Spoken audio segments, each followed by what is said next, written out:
Hello friends, good morning. આજે આપણે મગ મસાલા બનાવીશું। એના માટે અહીંયા અમે 2 વાટકી જેટલા મગ લઈશું। એમાં અમે અહીંયા 1 વાટકી અને એમ કહીને 2 વાટકી જેટલા મગ લીધા છે। હવે આ મગને આપણે 2 કલાક માટે પલાળી લઈશું। મગને જો 2 ગ્લાસ પાણી નાખીને મગને પલાળી લીધા છે। હવે આ મગને આપણે 2 કલાક પલાળી રાખીશું। હવે મગ મસાલા રેસીપી સ્ટેપ બાય સ્ટેપ પછી આપણે જોઈશું। તો મગ આપણા પલળી ગયા છે। હવે મગને આપણે બાફી લઈશું। અમે અહીંયા બાફતી વખતે મીઠું એડ કર્યું છે, તમે પણ સ્વાદ અનુસાર મીઠું એડ કરજો। હવે આપણે મગને બાફી લઈશું।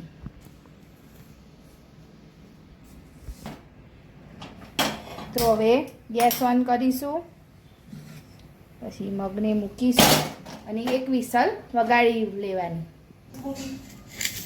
અહીંયા અમે 1 નંગ ડુંગળી લીધી છે, 1 નંગ ટામેટું લીધું છે, પછી 6 થી 7 નંગ લીલા મરચાં સમારી લીધા છે અને 10 થી 15 કળી જેટલું લસણ અમે આ રીતે ઝીણું ઝીણું બધું આપણે સમારી લીધું છે મગ મસાલા માટે। હવે રેસીપી આપણે મગ બફાઈ જાય પછી સ્ટેપ બાય સ્ટેપ જોઈશું।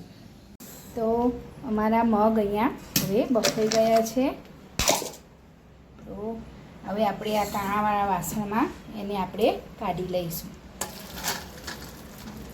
અને જે મગનું પાણી વધે એ આપણે મગ મસાલામાં એડ કરવાનું છે। હવે આપણે મગ મસાલાને વઘાર કરીશું। હવે આપણે ગેસ ઓન કરીશું। તપેલી લીધી છે, ગેસ ધીમો કરી દઈશું।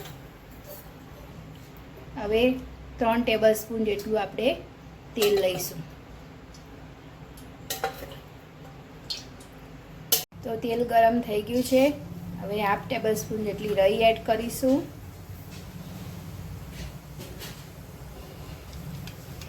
રાઈ તતરી જાય એટલે જીરું એડ કરીશું 1/2 ટેબલસ્પૂન જેટલું। 2 ટેબલસ્પૂન જેટલો મેથી પાવડર એડ કરીશું। પછી હિંગ એડ કરીશું, કળી પત્તા એડ કરીશું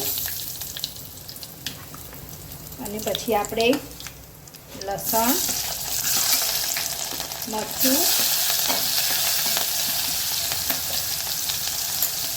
અને ડુંગળી, બસ હવે આ બધું આપણે એકવાર હલાવીને ખાતરવા દઈશું।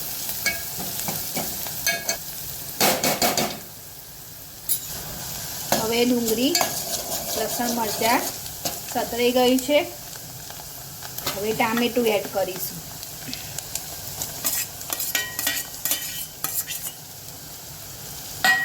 હવે આ બધું પાછું થોડું ચડવા દઈશું।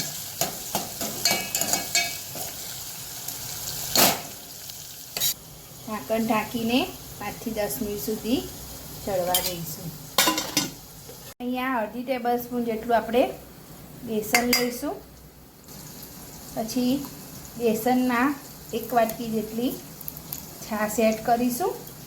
સહેજ ખાટી હોય એવી લેવાની છાશ। અને પછી આ રીતે આપણે ગોળ એનો બનાવી લઈશું, જે આપણે મગ મસાલામાં પેલું સતરાઈ જાય પછી આ એડ કરવાનો છે। સાતળવા મૂક્યું છે ડુંગળી ટામેટાની, હવે આપણે ચેક કરી લઈએ થઈ ગયું છે કે નહીં। તો આપણું બધું હવે સતરાઈ ગયું છે।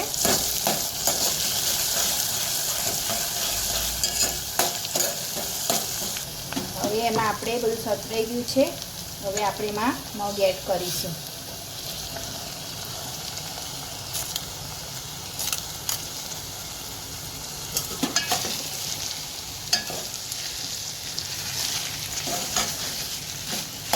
પછી બધું મિક્સ કરી લઈશું।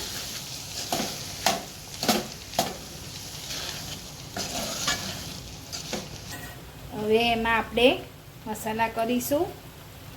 1 ટેબલસ્પૂન જેટલું લાલ મરચું એડ કરીશું, અડધી ટેબલસ્પૂન જેટલી હળદર એડ કરીશું। મીઠું અમે અંદર એડ કરેલું છે એટલે થોડું જ અહીંયા અમે એડ કરીશું। સ્વાદ અનુસાર મીઠું. પછી અહીંયા અમે 1 ટેબલસ્પૂન જેટલો આમચૂર પાવડર એડ કરીશું. હવે બધું મિલાવી લઈશું. પછી એમાં આપણે બેસન વાળું જે ગોળ રેડી કર્યો તો છાશ અને બેસનનો એ એડ કરીશું. પછી બધું મિક્સ પછી અહીંયા અમારે થોડું ભાતનું વસામણ વધ્યું હતું અને આ રીતે કઠોળમાં ઉપયોગ એનો કરી લઈએ છીએ, તો તમે પણ કરી શકો છો.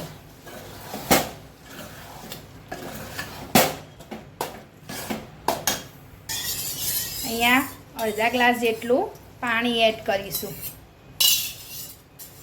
પછી બધું મિક્સ કરી લઈશું. આ રીતનો આપણે લસકો રાખવાનો છે. નાનો ટુકડો ગોળનો એડ કરીશું. તમને ગળ્યું પસંદ હોય તો એડ કરવાનું. અમને થોડું ગળ્યું અને ખાટું પસંદ છે એટલે અમને એડ કર્યું છે. તો હવે આ બધું આપણે 10 થી 15 મિનિટ માટે ઉકળવા દઈશું.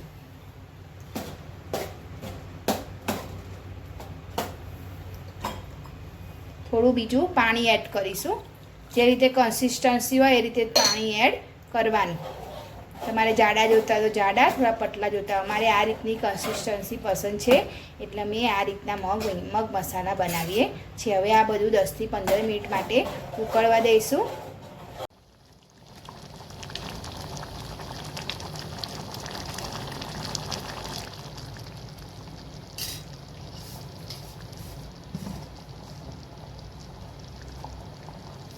તો આપણા મગ મસાલા મસ્ત રેડી થઈ ગયા છે. તો એને આપણે હવે સર્વ કરીશું. તમે પણ આ રીતથી બનાવજો. બહુ જ મસ્ત અને ટેસ્ટી બને છે. તમને મારી રેસીપી કેવી લાગી તે અમે કોમેન્ટ બોક્સમાં જલ્દી બતાવજો. અમારી ચેનલ લાઈક કરજો, શેર કરજો, સબસ્ક્રાઈબ કરજો. Thank you. બાય. તો આપણે મગ મસાલાને હવે સર્વ કરી દઈશું.